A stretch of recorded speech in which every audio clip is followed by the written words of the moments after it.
Hello friends, welcome back to my channel சர்ஹவிஸ் kitchen. நம்ம சேனலில் அன்னபூர்ணா தேவி வழிபாடு பற்றி இது வரைக்கும் நான் ஸ்பெசிஃபிக்காக எந்த வீடியோவும் கொடுக்கல. ஸோ அந்த வீடியோ தான் இன்றைக்கி உங்கள் கூட ஷேர் பண்ணணும் அப்படின்னு நினச்சிட்டு இருந்தேன். ரொம்ப நாளாக நம்ம சப்ஸ்கிரைபர் கேட்டுட்டு இருந்த கேள்வியும் கூட.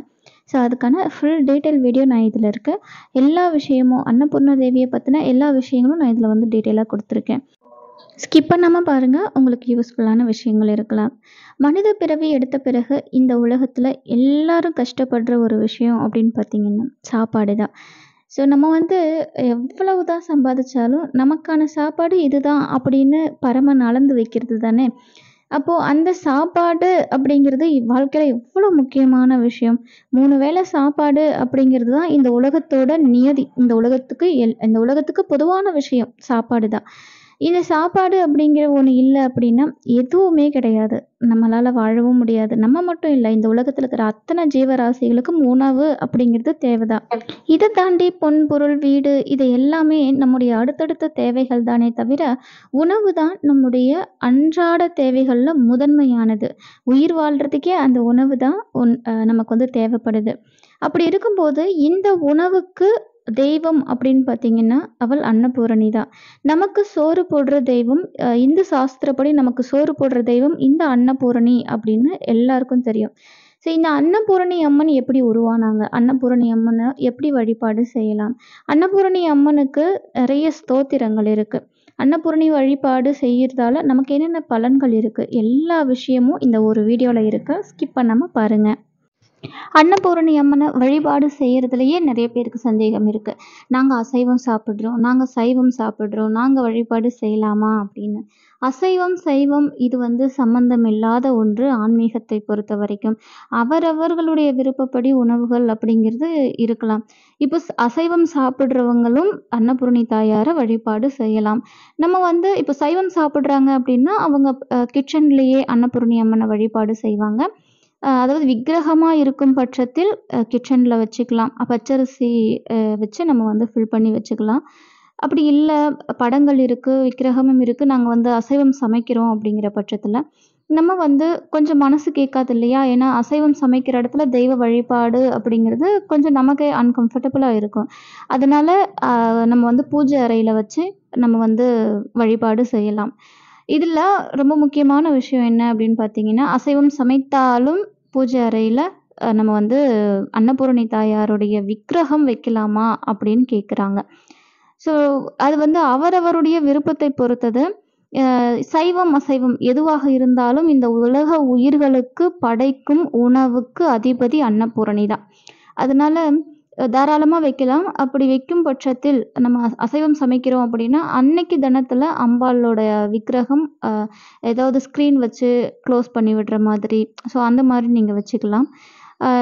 நம்ம ஏன் இவ்வளோ ரிஸ்க் எடுக்கணும், அழகாக நம்ம பூஜை அறையில் வச்சு அபிஷேகம் செஞ்சு அழகாக அம்பாளை வழிபாடு செய்யலாமே. ஸோ அதுதான் என்னோடய ஒப்பீனியன். ஆனால் எனக்கு கிச்சனில் தான் வச்சு வழிபாடு செய்யணும் அப்படின்னு விருப்பம் இருக்குது அப்படின்னா அது அந்த ஒரு விருப்பம் இருந்தாலும் செய்யலாம், தாராளமாக செய்யலாம், தவறு கிடையாது. இப்போது சமையல் அறையிலும் வச்சுக்கலாம், பூஜை அறையிலும் வச்சுக்கலாம். இந்த சந்தேகம் உங்களுக்கு தீர்ந்திருக்கும் அப்படின்னு நினைக்கிறேன். இப்போது அன்னபூரணி அம்மனை நம்ம வீடுகளில் வைக்கக்கூடிய ஒரு சரியான முறை அப்படின்னு இருக்கு இல்லையா. ஸோ அதை பார்த்துடலாம். சிலையை நம்ம பூஜை அறையில் வச்சுருந்தாலும் சரி, சமையல் அறையில் வச்சுருந்தாலும் சரி, அன்னபூரணி எப்போதும் பச்சரிசியின் மேலே அல்லது பச்சரிசி நெல் இருக்கும் இல்லைங்களா. இப்போ நிறைய பேர் வீட்டில் நெல் அப்படிங்கிறது பெரும்பாலும் இருக்கிறதில்ல. அதனால் பச்சரிசி இருந்தாலும் அதை நம்ம ஃபில் பண்ணி வச்சுட்டு அம்பாளை உட்கார வைக்கலாம். அதாவது ஒரு பித்தளை கிண்ணம் எடுத்து, பித்தளை டம்ளர் எதுவாக இருந்தாலும் சரி, அதில் நிரம்பி இருக்கணும். பச்சரிசி சும்மா கொஞ்சமாக போட்டு வைக்கக்கூடாது. நிரம்பி பச்சரிசியோ அல்லது நெல்லோ கொட்டி அதன் மேலே அன்னபூரணி அம்மன் சிலையை நம்ம வச்சு வழிபாடு செய்யலாம். இதில் இன்னொரு சில விஷயங்களும் இருக்குது. நம்ம இந்த பச்சரிசி போடுறோம் இல்லையா, அந்த பச்சரிசியில் துவரம் பருப்பு, ஏலக்காய், கிராம்பு இதை உள்ள, அதாவது பச்சரிசிக்குள்ளே வைக்கிறதும் ரொம்ப நல்ல விஷயம். ஒரு பாசிட்டிவ் எனர்ஜி இருக்கும். நம்ம வீட்டில் நவ தானியங்களும் எப்போவுமே இருக்கும். தானியங்களுக்கு பஞ்சம் வராது. அதனால் அந்த மாதிரியும் செய்யலாம். அதேபோல் வெள்ளி நாணயம் வைக்கலாம். வெள்ளி நாணயம் இல்லாத பட்சத்தில் ரூ. 5 நாணயங்களை வச்சு நம்ம அம்பாளை அந்த பச்சரிசியில் அமர வைக்கலாம். அதேபோல் அம்பாளுடைய கைகளில் தங்க கரண்டி இருக்கும். அந்த தங்க கரண்டியில் எப்போவுமே பச்சரிசியை வந்து போட்டு வைக்கணும். ஸோ அது வந்து நம்ம வீட்டில் அரிசிக்கு உணவுக்கு பஞ்சம் வராமல் இருக்கும் அப்படின்னு சொல்லுவாங்க. பொதுவாக அன்னபூரணியை வழிபாடு செஞ்சாலே அந்த வீட்டில் சாப்பாட்டுக்கு பஞ்சம் இருக்காது. இந்த உலகத்தில் மிகவும் முக்கியமான விஷயம் உணவு. அந்த உணவுக்கு பஞ்சம் வராமல் காக்கக்கூடிய தெய்வம் அன்னபூரணி அம்மன். அதேபோல் அன்னபூரணி அம்மன் சிலை நம்ம வீட்டில் இருக்குது அப்படின்ற பட்சத்தில் தினந்தோறும் நம்ம சமைச்ச உணவை முதல்ல அன்னபூரணி தாயாருக்கு நிவேதனமாக வச்சு வழிபாடு செய்யணும். அதுக்கப்புறம் தான் அந்த உணவை வந்து நம்ம சாப்பிட்லாம். அதே போல் நம்ம வைக்கிற அந்த நிவேதனத்தின் கூட 1 டம்ளர் சுத்தமான தண்ணியை வந்து நம்ம வைக்கலாம். அது பஞ்சபாத்திரத்தில் கூட வைக்கலாம். இல்லை தனியாக அம்பாளுக்கு டம்ளரில் தண்ணி வைக்கலாம். ஸோ இந்த மாதிரி நம்ம வந்து அம்பாளை வழிபாடு செய்யலாம். இப்படி முறையாக அன்னபூரணி தாயை யார் ஒருத்தர் வீட்டில் வழிபாடு செஞ்சுட்டு வராங்களோ அவங்க வீட்டில் சாப்பாட்டுக்கு பிரச்சனையே இருக்காது. இது மட்டும் தானா அப்படின்னா இன்னும் நிறைய விஷயங்களை அம்பாள் வந்து நமக்கு கொடுப்பா. அதாவது சமைச்ச சாப்பாடு நம்ம வீட்டில் வீணாகாது. வீட்டில் இருக்கிறவங்க நோய்வாய்ப்பட்டு அந்த சாப்பாட்டை கை வைக்க முடியல அப்படிங்கிற தரித்திர நிலை ஒரு நாளும் நம்ம வீட்டுக்கு வராது. வீட்டில் இருப்பவர்கள் ஆரோக்கியம் எப்பவுமே, அதாவது எல்லா உணவையும் சாப்பிடும் அளவிற்கு ஒரு சூழ்நிலையை அந்த அன்னபூரணி தாய் நிச்சயம் ஏற்படுத்தி கொடுப்பாள். அன்னதோஷம், அன்னதரித்திரம் அப்படிங்கிற இந்த தோஷங்கள்ல, இந்த தரித்திரங்கள்ல இது எல்லாமே அடக்கம். அதாவது சாப்பாடு கிடைக்கல அப்படிங்கிறது மட்டும் அன்னதரித்திரம் இல்லைங்க. சாப்பாடு கிடைச்சும் நம்மளால அதை சாப்பிட முடியல அப்படிங்கிறத விட ஒரு கொடுமை ஏதாவது இருக்குங்களா? ஸோ அந்த மாதிரி விஷயங்களையும் தடுப்பாள் நம்ம அன்னபூரணி அம்பாள். அதனால இந்த உலகத்துல நோய் நொடி இல்லாம வாழ்ந்தாலே எல்லா வகையான உணவையும் நம்மளால சாப்பிட முடியும். அப்படி ஒரு சூழலை ஏற்படுத்தி தரக்கூடியவள் அன்னபூரணி. பொதுவா தீபாவளி நாள்ல நம்ம லக்ஷ்மி குபேர பூஜை செய்யறது நமக்கு வந்து தெரியும் இல்லையா? அதே போல அன்றைய தினம் அன்னபூரணியை விரதம் இருந்து வணங்க வற்றாத செல்வங்களும் உணவும் கிடைக்கும் என்பது ஐதீகம். காசியில அன்னபூரணி அல்ல அல்ல குறையாத அட்சய பாத்திரத்தில் பால் அன்னம் தந்து உலக உயிர்களின் அன்னதோஷம் எனும் வறுமையை அண்டாதவாறு அருட்புரிகிறார் அப்படின்னு சொல்லுவாங்க. அதாவது பால் அன்னம் தான் அந்த அட்சய பாத்திரத்துல இருக்கான். அப்போ அம்பாளுக்கு ரொம்பவே பிரியமான அந்த பால் அன்னத்தை நம்ம வந்து வச்சு வழிபாடு செய்யணும் அப்படிங்கிறது இங்க குறிப்பிடத்தக்கது. நிறைய தெய்வங்களுக்கு நமக்கு வந்து இந்தந்த தெய்வங்களுக்கு இன்னென்ன நிவேதனம் வச்சு வழிபாடு செஞ்சா அந்த தெய்வத்துக்கு பிரியம் அப்படின்னு சொல்லிட்டு நம்ம சாஸ்திரங்கள்ல இருக்கு. அதாவது வாராகி அம்மனுக்கு சக்கரவள்ளி கிழங்கு வைப்போம். அதே போல் மகாலட்சுமி தாயாருக்கு சக்கரை பொங்கல் வச்சு வழிபாடு செய்வோம். அதாவது நம்ம ஒவ்வொரு தெய்வத்துக்கும் ஒவ்வொரு விஷயத்த பிடிச்சதா செய்கிறோம் இல்லையா? அதே போல் அம்பாளுக்கு அன்னபூரணி தாயாருக்கு பால் சாதம் அப்படிங்கிறது ரொம்பவே இஷ்டமான ஒன்று. அந்த பால் சாதத்தை வச்சு நம்ம நிவேதனம் வச்சு வழிபாடு செய்யலாம். ரொம்ப எளிமையான விஷயம் இல்லையா பால் சாதம்? அதை வச்சு வழிபாடு செஞ்சு பாருங்க. அன்னபூரணி அம்மன் நம்ம வீட்டில் எல்லா செல்வங்களையும் கொடுத்து நம்மளுடைய ஆரோக்கியத்தையும் நல்லபடியாக வச்சிருந்து உணவு பற்றாக்குறையை நீக்கி நம்ம வாழ்க்கையை மென்மேலும் உயர்த்தி காட்டுவாள். இப்போது அன்னபூரணி அம்மனுக்கு விரதம் இருக்கிறது அப்படிங்கிறது ரொம்பவே சிறப்பான ஒரு விரதம். அந்த அன்னபூரணி அம்மனுடைய விரதத்தை நம்ம எப்படி இருக்கலாம் அப்படின்னு பார்த்தீங்கன்னா, இப்போது பொதுவாகவே அன்னபூரணி தாயாருக்கு வளர்ப்பிறை செவ்வாய், வளர்ப்பிறை வெள்ளி இது போன்ற நாட்களை நம்ம வந்து தேர்ந்தெடுத்துக்கலாம். அந்த நாட்கள் தவிர்த்து பௌர்ணமி, அமாவாசை இது போன்ற நாட்களையும் தேர்ந்தெடுத்துக்கலாம். அன்னைக்கு காலையிலேயே, அதாவது அதிகாலையிலே எழுந்து குளிச்சுட்டு அம்பாளுக்கு அழகாக தீபமிட்டு, நெய் தீபம் அப்படிங்கிறது ரொம்பவே விசேஷமானது. அப்படி இல்லை அப்படின்னா நீங்கள் என்ன எண்ணெய் யூஸ் பண்ணுறீங்களோ அந்த எண்ணெய் கூட நம்ம தீபமாக ஏற்றி வச்சுக்கலாம். ஒரு மணப்பலகையில் வெள்ளை துணி போட்டு அதன் மேலே ஒரு சிறிய கிண்ணத்தில் அரிசி, தானியம் இதெல்லாம் வைக்கலாம். அதுக்கப்புறம் அந்த கிண்ணத்தில் நிரம்பி, நான் ஆல்ரெடி சொன்ன மாதிரி பச்சரிசி நிறச்சி அம்பாலை அந்த பச்சரிசியில் அமரச் செய்யலாம். அன்னபூரணி அம்மனுக்கு பொதுவாகவே மலர்கள் அப்படிங்கிறது ரொம்ப பிடிச்சமான விஷயம். எவ்வளவு மலர்கள் கிடைக்குதோ அவ்வளவு மலர்களையும் அம்பாளுக்கு சாற்றலாம். ஏன்னா அவங்க வந்து அந்த வாசனை மலர்களை ரொம்பவே அதிகமாக நேசிக்கக்கூடியவங்க. அதனால் அன்னபூரணி அம்பாளை பொறுத்த வரைக்கும் நீங்கள் எவ்வளவு மலர்கள் கிடைச்சாலும் நீங்கள் வந்து அர்ச்சனைக்கு யூஸ் பண்ணலாம்.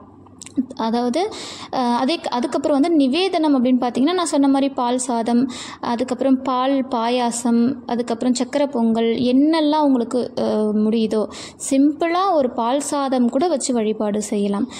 தனத்ரயோதசி தொடங்கி தீபாவளி அமாவாசை நாட்களில் காசியில் தங்கமாய் காட்சி தரும் அன்னபூரணியை தரிசிக்க வாழ்நாள் முழுவதும் அள்ள குறையாத அன்னத்தையும் செல்வத்தையும் வழங்கிடுவாள் அப்படின்னு சொல்லுவாங்க.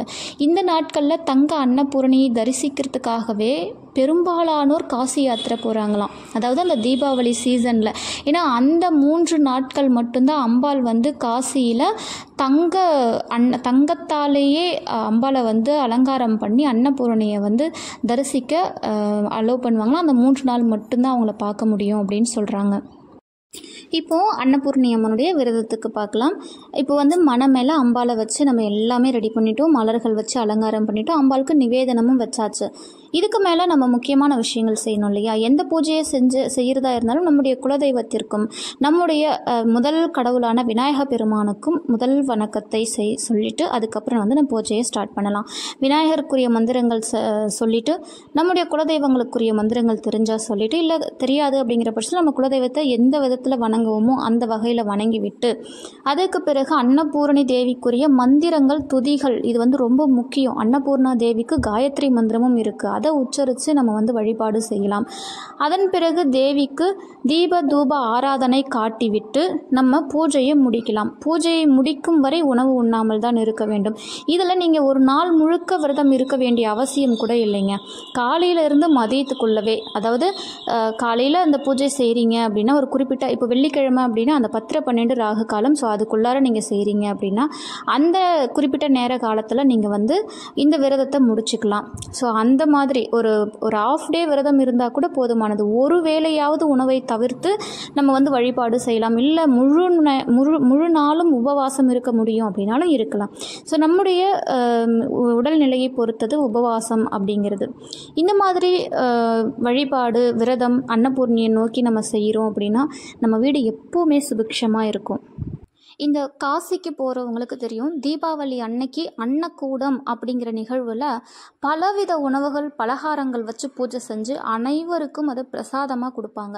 மறுநாள் லட்டு தேநீரில் அன்னபூரணி ஊர்வலம் வருவாள். எண்ணற்ற லட்டுகளால் உருவான தேரில் உள்ள லட்டுகளை பக்தர்களுக்கு பிரசாதமாக கொடுப்பாங்க. இதன் தாற்பயம் என்ன அப்படின்னா, இந்த உலக உயிர்களுடைய பசியை போக்குவதற்காகவே உருவானவள், பசி பட்டினியை தீர்ப்பதற்காக இந்த உலகத்தில் அவதாரம் எடுத்தவள். அப்போது அம்பாளுடைய அந்த அற்புத அவதார நிகழ்வையும் நம்ம தெரிஞ்சுக்கணும் இல்லையா? அந்த ஸ்டோரியும் உங்ககிட்ட ஷேர் பண்ணிடுறேன். சிவபெருமானுக்கு 5 தலைகள் அப்படி, அதாவது 5 முகங்கள் இருக்குது அப்படின்னு எல்லாருக்கும் தெரியும்.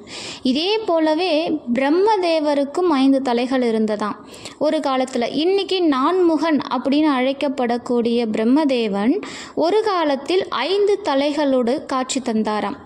அப்படி 5 தலைகளை கொண்ட பிரம்மதேவருக்கு ஒரு சமயம் ஆணவம் எட்டி பார்த்தது. இது வந்து சாதாரணமாக எல்லாருக்கும் நடக்கிற விஷயம் தானே. அந்த இடத்துல நம்முடைய ஈசன் வந்து ஒரு திருவிளையாடலை செய்கிறாரு. அதாவது பிரம்மதேவருடைய ஆணவத்தின் காரணமாக பிரம்மதேவருடைய 5வது தலையை சிவபெருமான் கொய்து விடுகிறார். அதாவது பிரம்மதேவருடைய 5வது தலையை கிள்ளி எடுத்துடுறாராம். அப்போ அந்த தலையானது சிவபெருமானுடைய கைகளிலேயே ஒட்டிக்கொள்கிறது. இதனால் சிவபெருமானுக்கு பிரம்மஹத்தி தோஷம் பீடிக்கிறது. இந்த பிரம்மஹத்தி தோஷம் பீடித்ததால் சிவபெருமான் பிச்சாடனராக, அதாவது பிச்சாண்டி அவதாரம் எடுக்கிறார். பிச்சாண்டி அவதாரம் எடுத்து எல்லா அதாவது இடத்துக்கும் போயிட்டு பிச்சை எடுக்கிறாரு. ஆனால் அவருடைய பாத்திரம் வந்து நிரம்பவே இல்லை. அப்படி இருக்கும் பட்சத்தில் அவருடைய பாத்திரம் நிரம்பினா மட்டும்தான் அவருடைய தோஷம் நீங்கி அவர் கையை விட்டு அந்த பிச்சை பாத்திரமானது விலகும். அந்த நேரத்தில் தாய் பராசக்தி அன்னபூரணி தேவியாக வடிவெடுக்கிறாள். அன்னபூரணி தேவியாக வடிவெடுத்து வந்து பிச்சாண்டி அவதாரம் எடுத்த ஈசனுக்கு பால் அன்னத்தை அம்பாள் வந்து அந்த பிச்சை பாத்திரத்தில் வந்து இடுகிறாராம்.